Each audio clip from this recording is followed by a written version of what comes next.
वक्फ board के लेकर जो है पूरे देश में जो है विरोध प्रदर्शन किया जा रहा है। आज इसी कड़ी में जो अररिया जिले में भी जो है वक्फ बोर्ड का जो है प्रदर्शन जो है देखने को मिला, जिसमें जो कैंडल मार्च निकाल के जो है लोग जो है प्रदर्शन कर रहे थे। हमारे साथ में यहाँ कुछ लोग हैं, उनसे भी हम जानेंगे कि किस तरह का विरोध प्रदर्शन था और क्या विरोध प्रदर्शन था और किस तरह से लोग यहाँ पे जो है देखिए कि विरोध कर रहे थे। किस तरह का विरोध प्रदर्शन था, क्या था? ये जो काला कानून पास हुआ है, जो संविधान के खिलाफ है, जो मुस्लिम समुदाय के खिलाफ है, उसी को लेकर के हम लोगों ने एक कैंडल मार्च का कॉल दिया था 0 माइल से लेकर चांदनी चौक तक। और आपने देखा भी और आपके मीडिया के माध्यम से दिखाया भी गया, शांतिपूर्ण तरीके से हम लोगों ने किया। ये मार्च दरअसल ये था कि जो इस देश में जो मुसलमानों को कहीं कहीं बार बार कोई न कोई पॉलिसी लेवल पे एक पॉलिसी बना करके टारगेट किया जा रहा है, उसके अगेंस्ट में। फॉर एग्जांपल आप देख लीजिए, राम मंदिर का इशू क्या था, पोलराइजेशन का एक जो है बहुत बड़ा जो है टॉपिक था, नैरेटिव सेट करना था। धारा 370 क्या था, एक नैरेटिव सेट करना था। आखिर यूएपीए को ला करके हमारे साथी उमर खालिद, शर्जील इमाम, इन लोगों को जो है आखिर जेल में डाला गया है।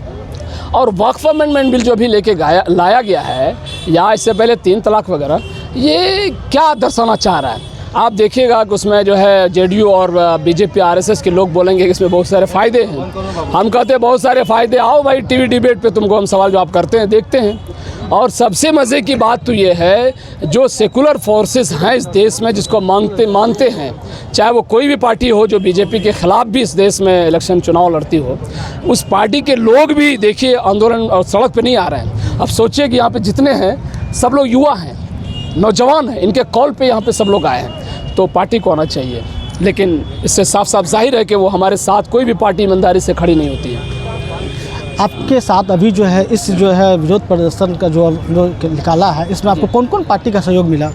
देखिए, मुख्यधारा की पार्टी के कार्यकर्ता सभी लोग थे, लेकिन मुख्यधारा पार्टी के मुख्य जो लीडरान, जो नेता है, वो कहीं नज़र नहीं आते हैं। यहाँ से पटना और दिल्ली तक आप उठा के देख लीजिएगा, सच्चाई यही है। न्यूज़ 24 जानना चाह रहा है कि कौन कौन पार्टी का आपको समर्थन मिला था? आप यही देखिए ना कि समर्थन तो ऐसे ओरल सब दे रहा है कि कांग्रेस भी, राजद भी, एमआईएम भी, जनसुराज भी, अलग अलग तरीके। लेकिन हम ये बतलाना चाह रहे हैं, आप राहुल गांधी का अगर ट्वीट अगर और फेसबुक चेक कीजिएगा, आपको एक भी जो है उसका नैरेटिव या उसका स्टेटमेंट नहीं मिलेगा। सिर्फ 1-2 लफ्ज़ में लिख देता है, उसको बस हो गया। अगर भाई आपने सब चीज़ पे बोल रहे हैं, अडानी और मोदी और सबके खिलाफ आप बोल रहे हैं, आपको वक्फ अमेंडमेंट बिल के खिलाफ बोलने में क्या जाता है? कुछ नहीं, ना वो बोल रहा है, ना प्रियंका गांधी बोल रही है। और सबसे मज़े की बात तो ये है कि जो सेकुलर फोर्सेस हैं, जैसे महाराष्ट्र के जो एक नेता है कांग्रेस के, संजय निरुपम, देखिए कांग्रेस से वो 2 मरतबा राज्यसभा लोकसभा रहे, महाराष्ट्र से, बॉम्बे से, और उस प्रदेश का प्रदेश अध्यक्ष रहे। वो कह रहे हैं, कितनी शर्मनाक बात है कि अगर लोग यहाँ पे इस देश में शाहीन बाग आंदोलन की तरह फिर वक्फ अमेंडमेंट बिल के ख़िलाफ़ अगर वो लोग आंदोलन करेंगे तो हम जलियांवाला बाग बना देंगे। तो हम उसको बतलाना चाहते हैं, भाई तुम अगर जनरल डायर और अंग्रेज़ बनना चाहते हो तो हम लोग भगत सिंह को मानने वाले हैं, हम लोग भगत सिंह बनने के लिए तैयार हैं। चलते चलते सड़क पर फांसी पर लटे जाएंगे, लेकिन इस काले कानून को हम लोग एक्सेप्ट नहीं करेंगे, मंजूर नहीं करेंगे। तो ये विरोध प्रदर्शन जो है ये कब तक चलता रहेगा?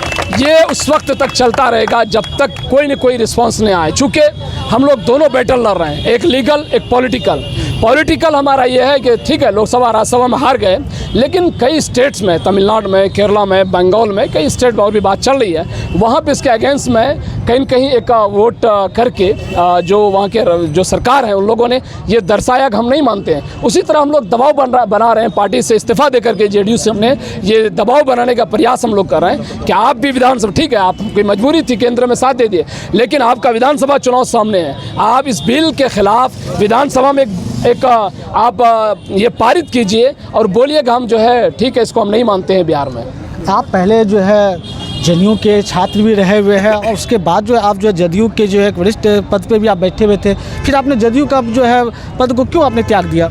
देखिए, जनता दल यूनाइटेड हमने ज्वाइन इसलिए किया था कि जनता दल यूनाइटेड की जो CCC फार्मूला है, क्राइम, करप्शन और क्रिमिनल, ये तीनों CCC जो फार्मूला है ये तो स्ट्रॉन्ग रहा है, इसमें कोई दो राय नहीं। नीतीश कुमार ठीक है, वो बीजेपी आरएसएस के साथ में 20 सालों से है इस राज्य में, लेकिन विकास का काम तो किया है, इससे तो इनकार नहीं किया जा सकता है, ये सब लोग बोल रहे हैं। लेकिन हमारी एक ये मुद्दा है कि आखिर जब पूरी दुनिया, हम सिर्फ इस देश नहीं बोले, जब पूरी दुनिया के मुसलमानों की निगाहें जब नीतीश पर टिकी हुई थी कि मुसलमान की मस्जिद और मदरसा और ईदगाह और दरगाहों के ख़िलाफ़ एक पॉलिसी और बिल बनाई जा रही जो नापाक और एक साजिश के तहत टारगेट किया जा रहा है, नीतीश कुमार मुसलमानों के साथ खड़ा होगा, लेकिन वो खड़ा नहीं हुआ।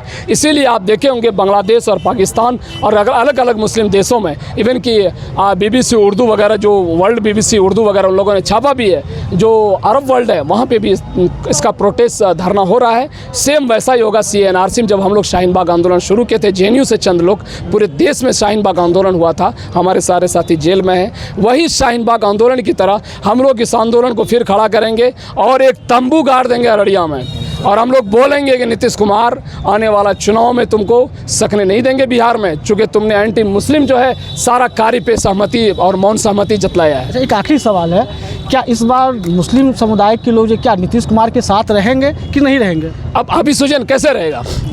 था नीतीश कुमार के साथ मुसलमान था, इसमें कोई दो राय नहीं, लेकिन अभी जो पॉलिसी लाया गया है, अब सोचिए कि जिस मस्जिद मदरसा में जिन लोगों ने, हमारे पुरखों ने, बुज़ुर्गों ने दान कर दिया, अब वहाँ पे खुदाई शुरू कर दिए। परसों का न्यूज़ है, सहारनपुर में 687 मदरसों का इंक्वायरी सेटअप किया गया। उत्तर प्रदेश में पुलिस जा के इसको मदरसे में और मस्जिदों में घुस रही है। अब बताइए मुसलमान बर्दाश्त करेगा? कितना बर्दाश्त करेगा? फिर आप ही सोचिए, इस देश का दलित, इस देश 2025 का चुनाव है नज़दीक में, क्या इस बार जो है नीतीश कुमार जी जो है वोट का जो है मात जो है वो खाएंगे क्या?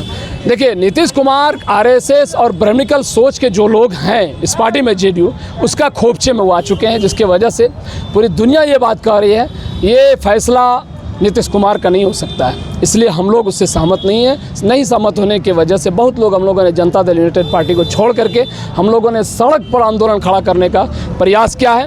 और ये आंदोलन वैसा ही होगा, जब किसान आंदोलन, किसान बिल जब लाया गया था पार्लियामेंट में, एक्ट बन गया था, पास हो गया था, लेकिन जब वहाँ पे किसान ने जब कुर्बानी देना शुरू किया दिल्ली के सड़कों पे, हरियाणा और चंडीगढ़ के सड़कों पे, आप देखे होंगे कि उस बिल को वापस से लेना पड़ा। तो वैसे इस बिल को हम लोग वापस करवाएंगे, चाहे जो हो जाए।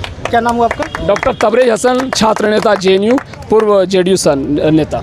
हमारे साथ में और नेता हैं, उनसे भी जानेंगे किस तरह का आंदोलन कर रहे थे, आज सड़कों पे जो है कैंडल मार्च निकाले थे। बिल्कुल, देखिए हम लोग पीसफुल आंदोलन के लिए, मतलब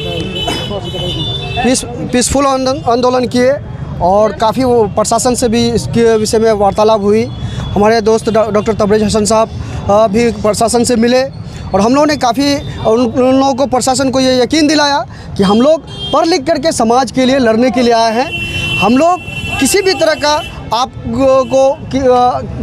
कोई भी तरह का उत्पाद नहीं मचने देंगे और किसी तरह का हुड़दंग नहीं होने देंगे। अच्छा, एक चीज़ हम जानना चाह रहे हैं आपसे, इस बार 2025 का चुनाव होने वाला है, ठीक है, तो इस बार क्या मुस्लिम जो है नीतीश कुमार जी के साथ जाएंगे कि अलग ही राह चलेंगे? नहीं, बिल्कुल नहीं, क्योंकि मुस्लिम समाज जो है नीतीश कुमार के साथ मजबूती से खड़ा था, पूरी मजबूती से। आप देख रहे हैं JNU से हमारे दोस्त डॉक्टर तबरेज हसन साहब है। ऐसे लोग जब नीतीश कुमार के साथ हो सकते हैं तो आप समझ सकते हैं कि और किस हद तक लोग हो सकते हैं। लेकिन उन्होंने जब हर फैसले में, आप CNRC में हो, वक्फ बिल में हो, वो हर फैसले में जब आप RSS के गोद में जाके बैठने का काम करेंगे तो हम किस हिसाब से आप पे विश्वास करेंगे?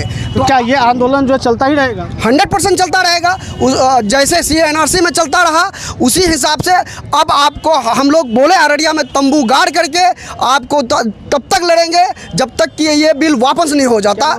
मेरा नाम राहिल अहमद हुआ। देखिए, यहाँ हाथ में तकिया लेके भी जो है यहाँ भी लोग खड़े हैं और पीछे तिरंगा का जो है झंडा भी ले खड़े हैं। क्या लग रहा है? लग रहा है कि हम लोग जो प्रदर्शन कर रहे हैं और जो हम लोग आगे लड़ते रहेंगे, हुकूमत जब तक ये बिल को किसान बिल की तरह वापस नहीं लेगी तब तक ये बिल हम ये लड़ाई लड़ते रहेंगे, चाहे उसके लिए जितनी कुर्बानी देनी पड़े, जैसे जो करना पड़े। फिर भी हुकूमत को जो है मजबूर होना पड़ेगा ये बिल वापस लेने के लिए। इनायतुल्लाह। आपने सुना कि यहाँ पे जो है जिस तरह से जो प्रोटेस्ट करे थे, उन्होंने साफ तौर पे कहा है कि वर्ष 2025 में जो है नीतीश कुमार जी को, जो उनके गठबंधन के नेता है, उनको जो इस बार जो है मुस्लिम समुदाय जो है वोट का जो काफ़ी जो है उनको जो है खामियाजा भुगतना पड़ेगा। और ख़ास करके जब तक ये वक्फ बिल जो है नहीं लिया जाता वापस, तब तक इन लोगों का जो है आंदोलन भी जो है चरणबद्ध चलता ही रहेगा। अरुण कुमार, अररिया, न्यूज़ 24।